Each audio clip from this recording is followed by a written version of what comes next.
একজন ডাক্তার হয়েও ভুল ওষুধ প্রয়োগে হারিয়ে গেল কৃতিকার জীবন। এক মর্মান্তিক মৃত্যু প্রমাণ করল আরও এক ডাক্তারের শিক্ষা ও ক্ষমতার অপব্যবহার এই সমাজে কতটা ভয়ঙ্কর হয়ে উঠতে পারে। এই ঘটনা আবারও প্রশ্ন তোলে যে আমরা যাদের সবচেয়ে বেশি বিশ্বাস করি তাদের আমরা ঠিক কতটা ভালোভাবে চিনি। Welcome to real crime show. আমি সুজয় আপনাদের আরও একটা ভিডিওতে স্বাগত জানাচ্ছি। এটা এমন একটা ঘটনা যা গোটা দেশকে নাড়িয়ে দিয়েছে, তাই নির্ধারিত দিন ও সময়ের বাইরে আমাদের এই স্পেশাল ভিডিও। ইতিমধ্যেই মিডিয়ার দৌলতে এই খবর নিশ্চয়ই আপনার কানেও পৌঁছে গেছে, তবু কয়েকটি প্রশ্ন থেকেই যাচ্ছে, যার জন্য আপনাদের কাছে গোটা ভিডিওটি দেখার অনুরোধ রইল। 29 বছর বয়সী ডাক্তার কৃতিকা রেড্ডি যখন হঠাৎ মারা যান তখন সবাই ভেবেছিলেন এটা স্বাভাবিক মৃত্যু, কিন্তু তার বোন নিকিতা কিছুতেই মেনে নিতে পারেনি যে তার বোন এভাবে বেঘরে মারা যেতে পারে। নিকিতা নিজেও একজন ডাক্তার, রেডিওলজিস্ট। তাই কৃতিকার মৃত্যুর পর কৃতিকার হাজবেন্ড যখন পোস্টমর্টম করা নিয়ে গড়িমসি করে তখনই নিকিতার সন্দেহ আরও জোরদার হয় এবং শেষ পর্যন্ত ফরেন্সিক তথ্য বেরিয়ে আসতেই সামনে চলে আসে আসল সত্যি। 21 এপ্রিল গ্যাস্ট্রাইটিসের ব্যথায় কাবু হয়ে যায় কৃতিকা। সেই ব্যথা কমানোর জন্য কৃতিকার husband Mahendra Reddy IV injection দেন। পরের দিন মহেন্দ্র কৃতিকাকে বাপের বাড়িতে নিয়ে আসে। সেই রাতে আরও একটা ডোজ দেয় মহেন্দ্র।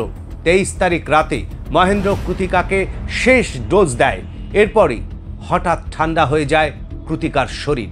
হাসপাতালে নিয়ে গেলে তাকে মৃত বলে ঘোষণা করেন চিকিৎসকেরা। সামান্য গ্যাস্ট্রাইটিসের ব্যথার জন্য মৃত্যু, নাকি এটা একটা পরিকল্পিত হত্যা? কৃতিকার মৃত্যুর 6 মাস পরে ফরেন্সিক তথ্য বেরিয়ে আসতেই চেনা যায় মুখোশের আড়ালে লুকিয়ে থাকা আসল লোকটিকে। নিজের ডাক্তারি শিক্ষা ও ক্ষমতাকে কাজে লাগিয়ে ওষুধের নামে কৃতিকার শরীরে সিডেটিভ প্রোপোফল ইনজেক্ট করেছে তারই স্বামী মহেন্দ্র রেড্ডি। এই রাসায়নিক একমাত্র অপারেশন থিয়েটারে রোগীর অ্যানাস্থেশিয়ার কাজে লাগে।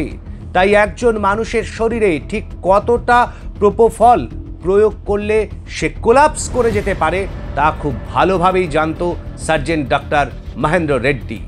বেঙ্গালুরুতে আপাতত তিনি পুলিশি হেফাজতে আছেন। কৃতিকার অসুস্থতার সুযোগ নিয়ে নিজের ডাক্তারি শিক্ষা কাজে লাগান মহেন্দ্র।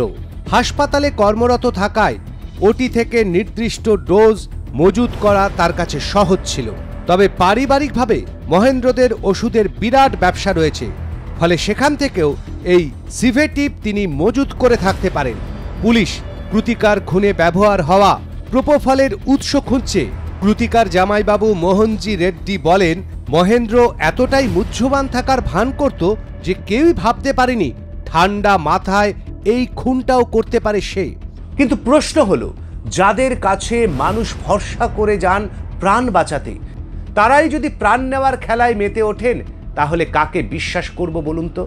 2024-এর 26শে মে প্রায় 2 কোটি টাকা খরচ করে যারা ধুমধাম করে বিয়ে করলো, তাদের মধ্যে এমন কি ঘটলো যে একজনের প্রাণ নিয়ে নিতে হলো এভাবে? প্রশ্ন অনেক। তাই এই ভিডিও ট্রেলার মাত্র। এই ঘটনা নিয়ে বিস্তারিত জানতে সাবস্ক্রাইব করুন ক্রাইম প্লাস, প্রেস করুন বেল আইকন, লাইক ও শেয়ার করতে ভুলবেন না কিন্তু। নমস্কার।